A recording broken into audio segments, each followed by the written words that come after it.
So what is a single column? A single column is a type of tie that we tie onto the body, referencing each of the limbs as a column. So the arm is a column, the leg is a column, the torso is a column, and two of those together is a double column. Now the important thing to be aware of with single columns is that they're basically ways to create handcuffs, or ways to create what's called an anchor to the remainder of your tie. So many Shibari ties from a bondage perspective are going to begin with an anchor single column tie that's going to be used to as the starting point of the remainder of your tie. And the important safety considerations to be aware of when it comes to single columns is that they must be tied in a way that they're not going to be neither tighten nor loosen when force is applied to that. And we'll get more into that here in a bit. But basically single column ties, they're handcuffs or anchors. Doesn't get much simpler than that.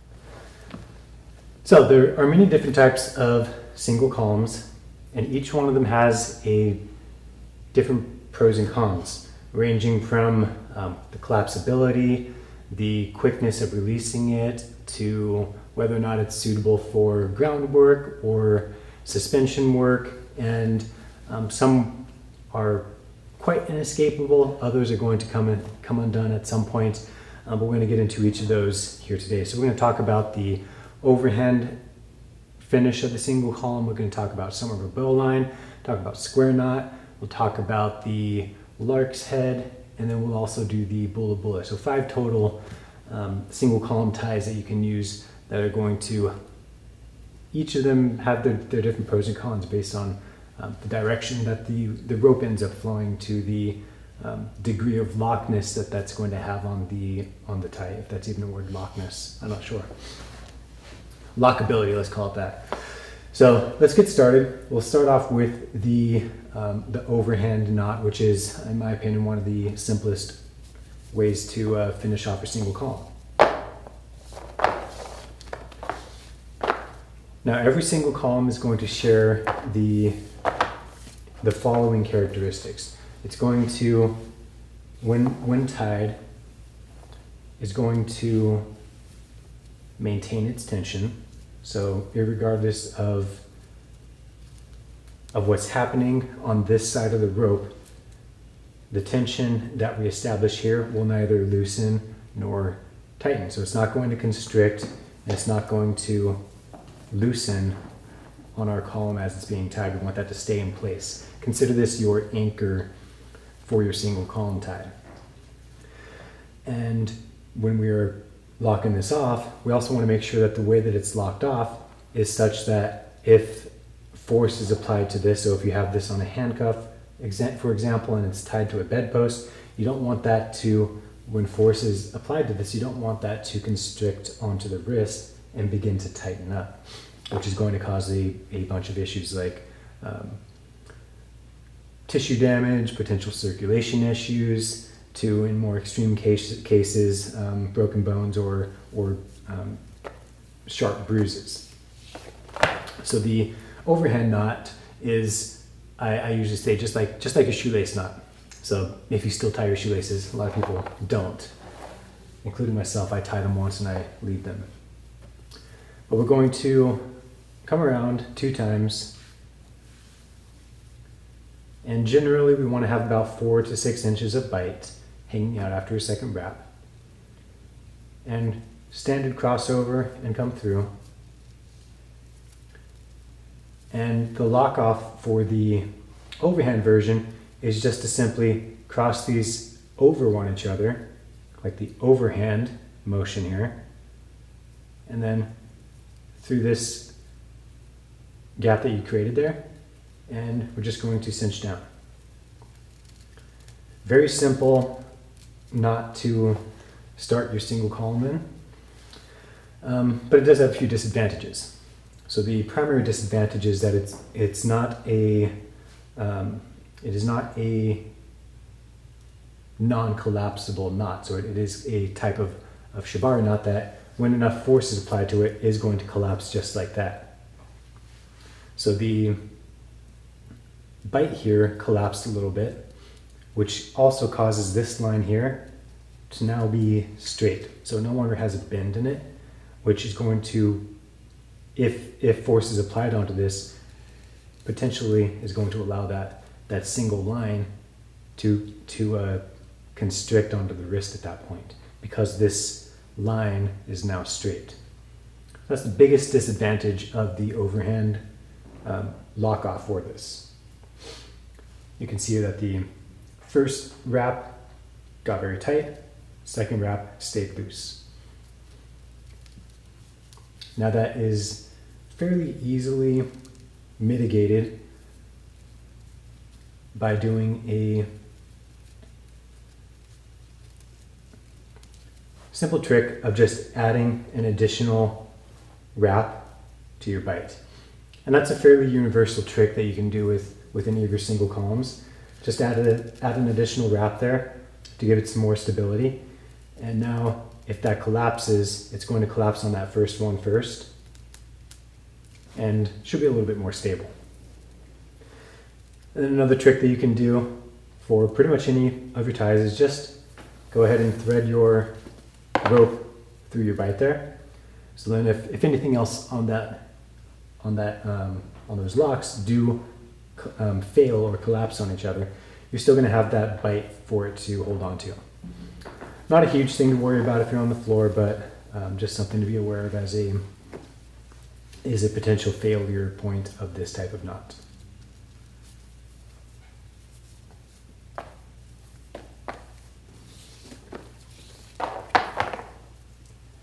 The next single column tie that we'll do is the Bula Bula version of this, which is slightly different technique, but has a slight advantage, I think.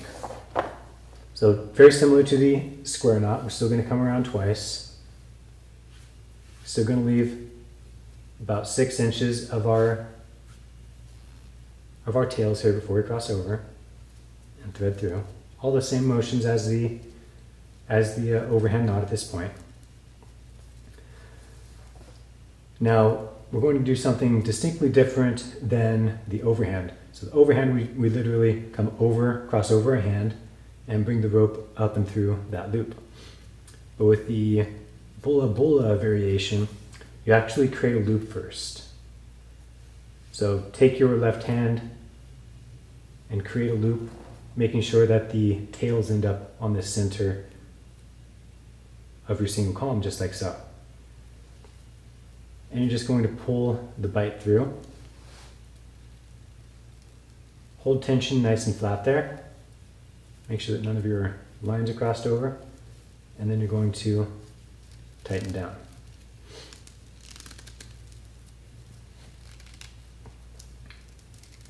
And with that one change, the finish of this becomes much more stable. So now I can apply quite a bit of force onto this with that simple modification to this overhand knot called the Bula Bula, which gives it much more stability. Still a collapsible knot, so with enough force, like if I was hanging my entire body off of this, that would collapse and come undone. But it's a much more stable version of this knot to tie. And very, very slight difference. The shape is effectively the same, but the way that you twist and the order that you do things makes it a big difference in the stability of the knot. And again, if you wanted to give that a little bit of extra strength, you could just give it that lock again and continue tying down your merry path.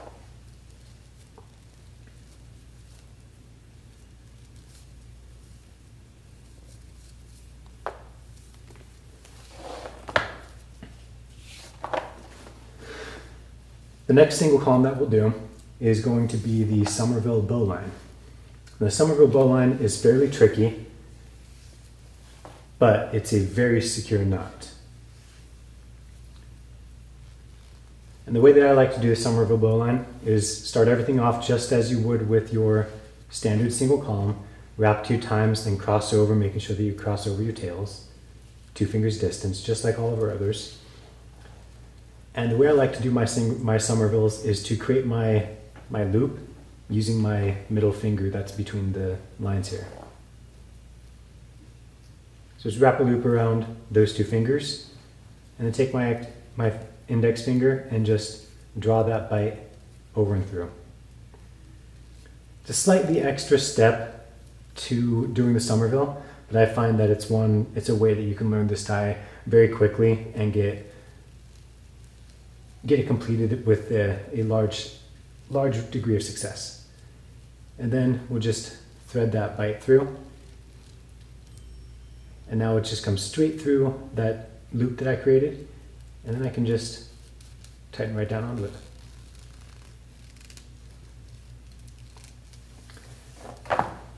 Now the Somerville Bowline has several wraps on it.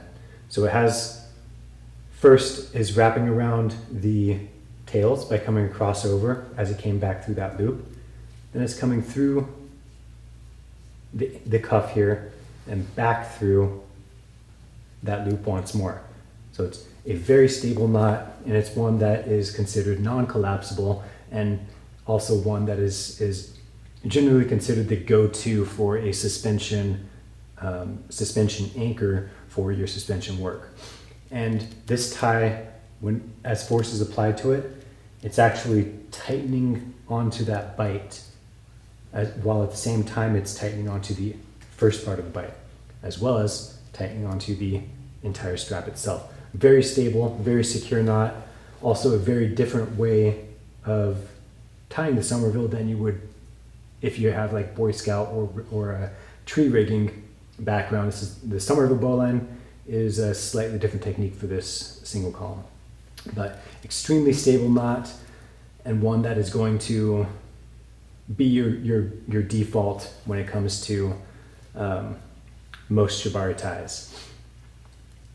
Now the other nice thing about the Somerville to be aware of is that the rope ends up the same direction as the cuff, whereas some of the other single columns will have the ropes off to that way or to this side. So the Somerville is useful if you're going to continue tying in this direction, so away from your bite. Useful if you're going to continue tying in this direction or that direction. But what can happen is if you're tying your Somerville and then tying upwards in this direction, what happens to that wrap there? It's going to push into the column or the arm here in this case, which can be a little bit uncomfortable, especially if it's pressing into a delicate spot. You can very easily fix that by just running your ropes under and redirecting. So now the twist here is not digging into the column. Now it's just in a nice, more stable location. So something to be aware of as the direction of rope, that the direction that the tie is going to send your rope in. So simple modification you can do for that. The next single column we'll do is the square knot. And the square knot is preferred by a lot of riggers for its simplicity and its strength. Starts off just like all of our other single columns, crosses over our tails, comes through, except for the Somerville, which has a different approach there. And the square knot version is, I like to just explain it like the overhand comes over the hand. This one's underhand. So we come under the tails, creating that little shape right there, little wavy shape. And then the bite here is just going to come down and through that loop we just created. And when you do that, you need to reverse the direction of your tails in parallel with your cuff. So you need to reverse the direction of the tails here and then cinch down in opposite directions, which creates this unique shape here of the square knot. And this is a very, very useful single column tie because it's very, very strong, very stable. It has a full U-turn bend of the rope here. And if you cinch this down And particularly if you're using jute rope, this is going to be very stable. Hemp rope, you'll have some amount of friction loss here as you're tightening everything off, but the tie itself is very, very stable. Not one that you would rely on solely for suspensions, unless you were giving it an additional twist lock here to further stabilize that.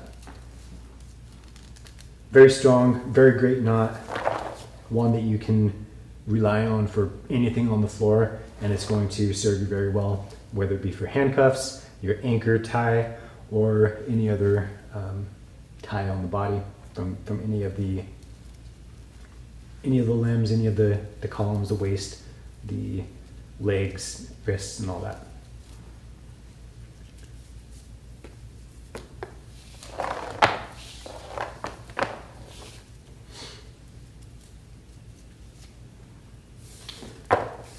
This next single column is called the Lark's Head single column. And the Lark's Head single column is a useful tie in some situations, but you'll probably find that you don't use it a whole lot unless you're tying in a very specific manner. So the Lark's Head, just as the name implies, we're going to use Lark's Heads to wrap around our columns here. Make sure that you reverse the direction to complete your second Lark's Head. And the second one's going to come down and through that second wrap you created.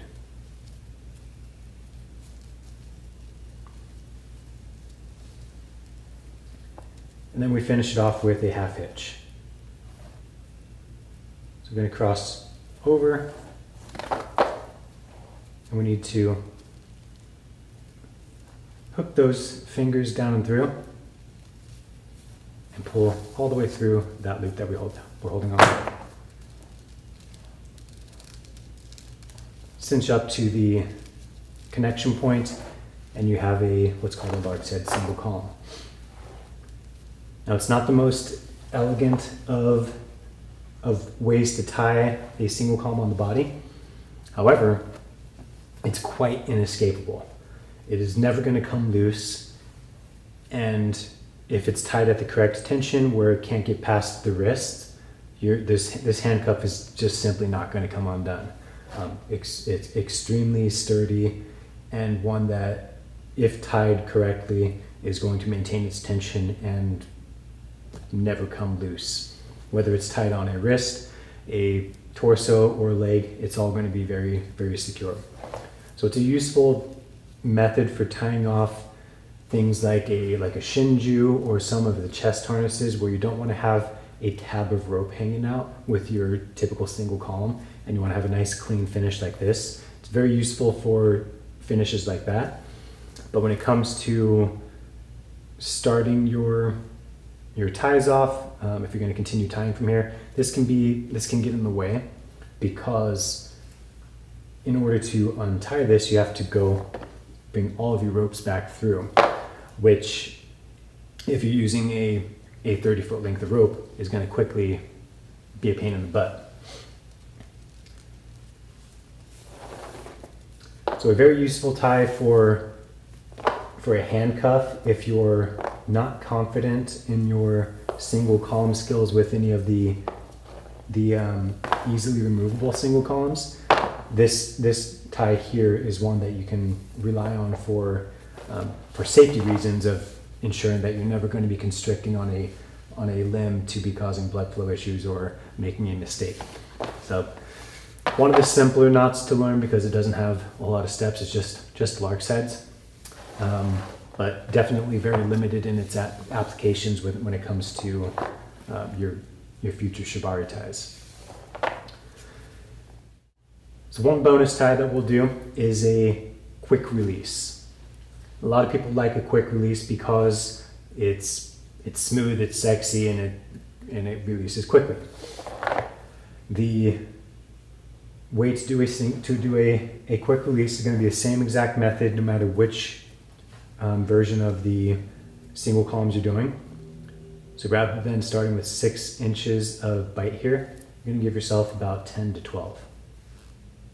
So quite a bit more. I'm just gonna use the Bula Bula version as a example here.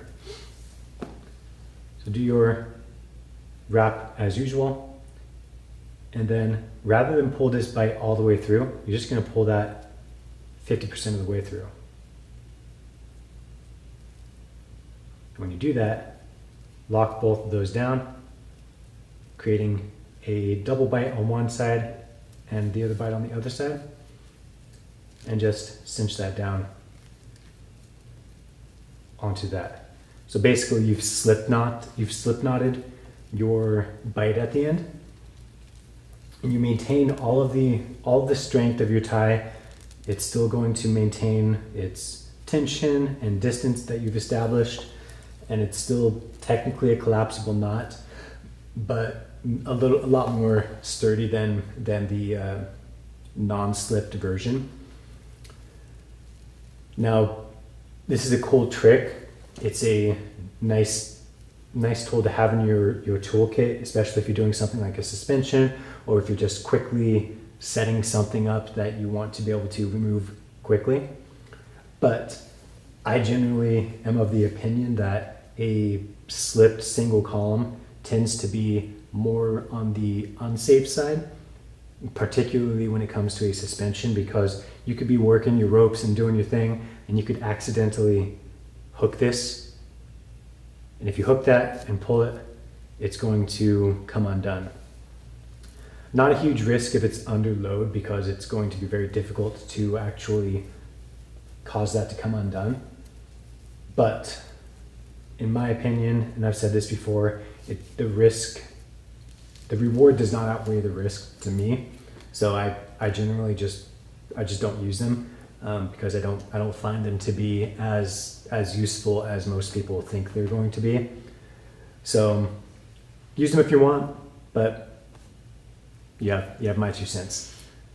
But it definitely is very cool to quickly undo and get the ropes undone.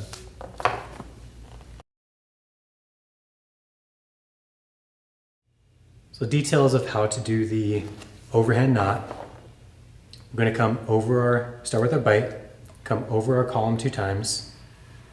Make sure you use those 2 fingers to guide the ropes around, maintaining that 2 fingers of distance in between your column and your rope at all times. Measure approximately 6 inches at this point, which is the crossing over point. When you cross over, make sure that you crossed over and you caught those tails here. After which you're going to guide the bite through that gap and around to the other side.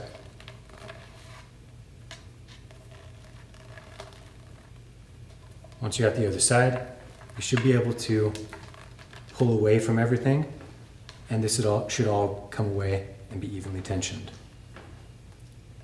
Lastly, we're just going to do an overhand knot. So as the name implies, coming over our hand, and we're going to bring this bite over the tails, and then it's going to come back up and through this hole that we're creating right there.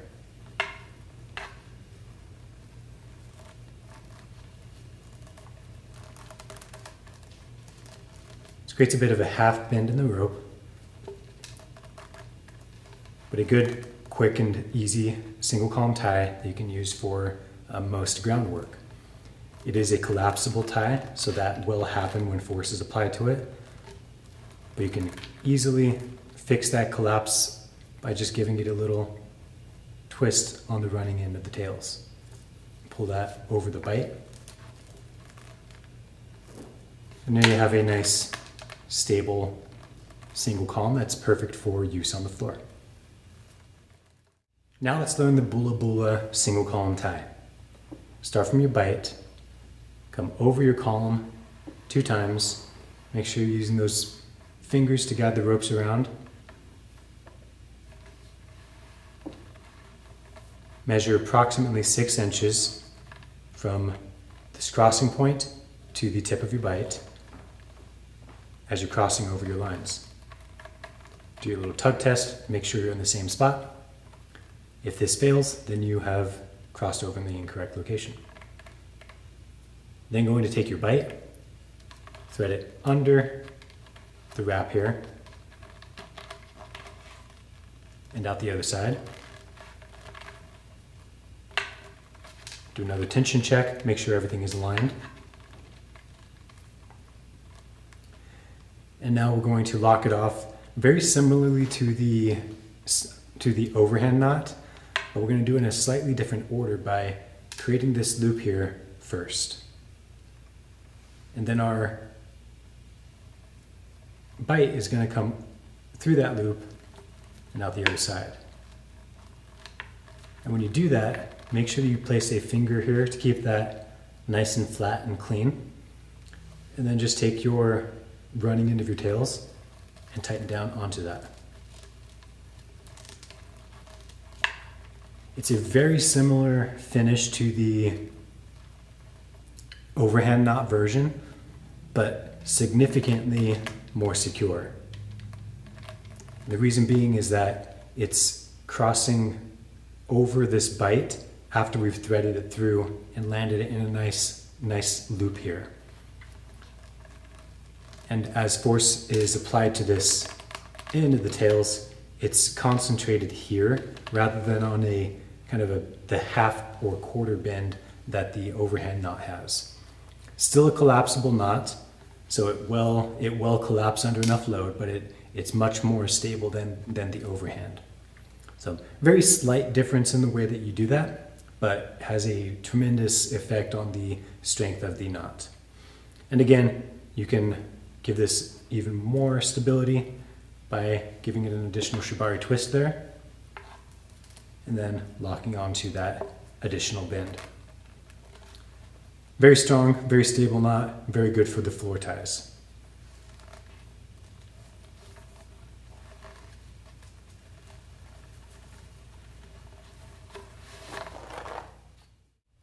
Now let's do the Somerville Bowline. Start off with your bite. Come over your column 2 times, just like all of our other single columns. I want to make sure we have at least 2 wraps of rope there. And the way that I like to finish my Somervilles is by continuing to cross over here. And at this point, I'm going to create my loop on my middle finger that is hanging out between my rope lines and my column. So it's going to come over like so, hold the loop with my bottom 2 fingers, and then pull that bite out and over. So it comes through that loop once, over the tails, and then we're just going to make that loop a little bit bigger, and then pull our bite through the gap in the column and out the other side. And now all you have to do is pull in the tails to tighten down onto that.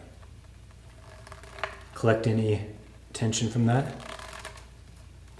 and you have a very strong tie called a Somerville Bowline, considered non-collapsible, can maintain complete load under a suspension tie, and is a go-to knot for mini suspension rigging.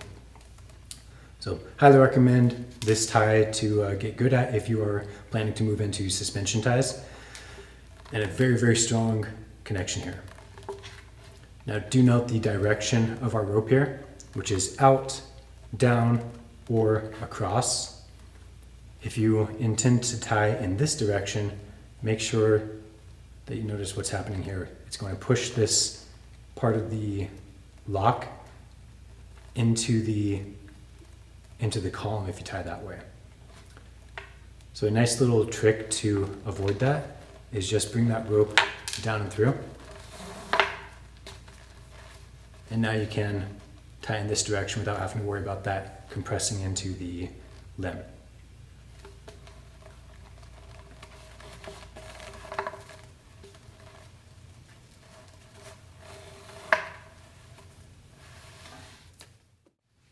Let's do the square knot. Start with your bite, And just like all of our other single columns, come around at least 2 times around your column. 6 inches as usual. Cross over. And thread behind all of our wraps and out the other side. Check your tension, make sure that everything is coming away that you're expecting to. And now we're going to do what I call an underhand lock here, which creates that square knot shape. So come under your tails and then down and through this loop here.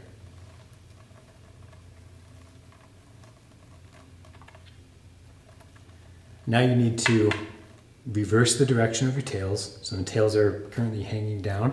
So I'm going to turn those to facing up and then tighten in parallel to my anchor,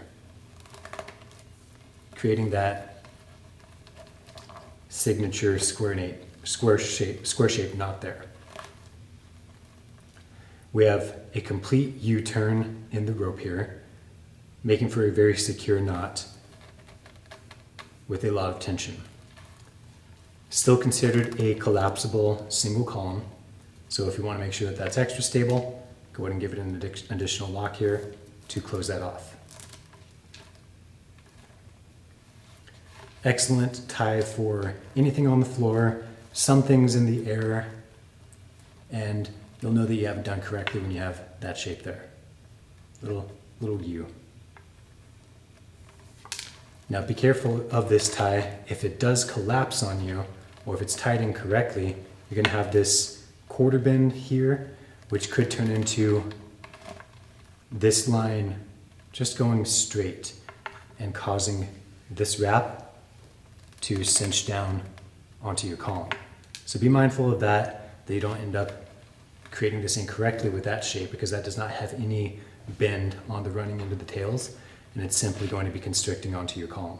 So be aware of that when you're tying this square knot single column.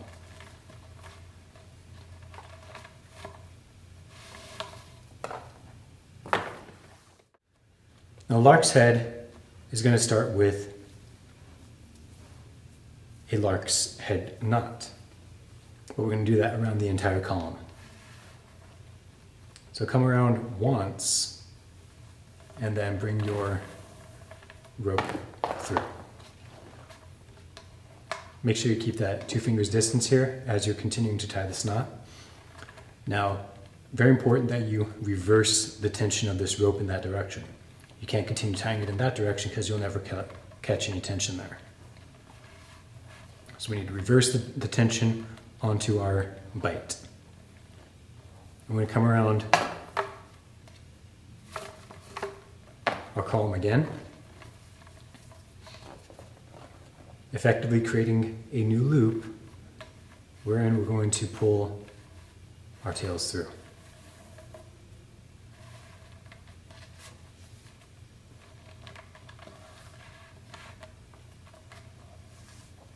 And from here, we're going to create a loop with our thumb and feed those 2 fingers hanging out in the gap there.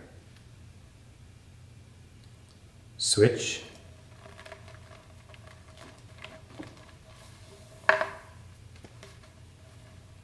Holding that loop all the while, and then bring the ropes back down and through that loop, and then tighten down.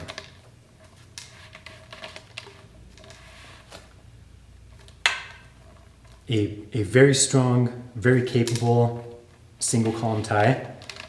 You could use this for suspensions, but I generally don't recommend it because this is going to constrict significantly there, making it very difficult to untie. So generally I would say avoid these types of knots unless it's just on the body. Making sure that when you tie this, you have it tied such that it follows the rules of your single columns and that it's not going to tighten or constrict onto the column that is anchored to. Now, as you can imagine, if you are tying this with a long rope, such as 30 or 40 feet, drawing all of those Lark's heads through is going to be a big pain in the butt. So generally, this is, I don't really use this tie very much, but it can be useful in certain situations, like if you're doing fashion ropes and you want to have a nice clean finish with the back of your ties and you don't want to have a big bite hanging out, you can use this tie. It's also a good quick and dirty way to lock something off on the back of the body. So enjoy.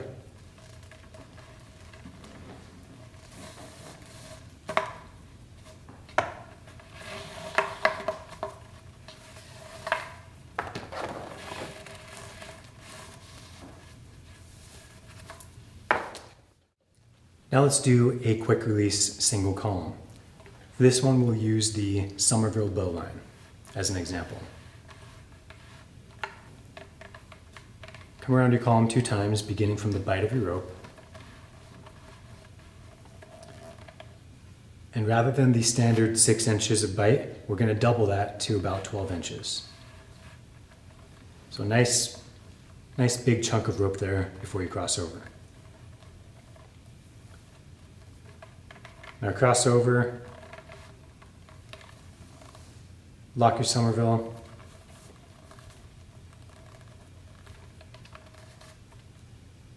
create a nice big loop there, and then get that all the way through. But don't pull the entire tab of your rope through. We're just going to pull half of it, creating a slipped knot just like this. Once you have your bite hanging out in position, just tighten down.